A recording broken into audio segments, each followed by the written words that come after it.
పెళ్ళికి యాక్చువల్గా ఆ టైంలో మొత్తం దీపకే చూసుకుని దగ్గరుండి ఇష్టపడి ఎంత కష్టం వచ్చినా ఎదుర్కొని చేసుకున్నాడు అనమాట.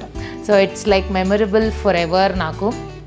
సో పెళ్ళి వీడియోస్ అన్నీ మీరు అటాచ్మెంట్స్లో చూస్తారు.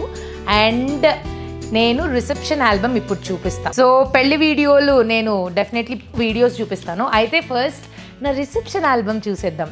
నాకు తెలిసి 8 ఏళ్ళు అనుకుంటా. ఈ ఇయర్ కంప్లీట్ అయితే 8 years. సో 8 years నుంచి ఇలా దాచుకున్నాము. సో ఇక్కడ చూడండి ఎంత బాగుందో. So this is the favourite album for me. అందుకే అప్పుడప్పుడు చూసుకుంటూ ఉంటానన్నమాట. నేను చాలా ఇష్టంగా, హైదరాబాద్లో జరిగిందని చెప్పాను కదా రిసెప్షన్. సో చక్కగా ఇలా తయారయ్యా. బెంగళూరులో నాకు అప్పుడు మేకప్ వాళ్ళు, హెయిర్ వాళ్ళు ఎవరు తెలియక పెళ్ళికి కొంచెం అటు ఇటుగా అయింది. ఆయన పెళ్ళిలో కూడా బాగానే రెడీ అయ్యా అనుకోండి.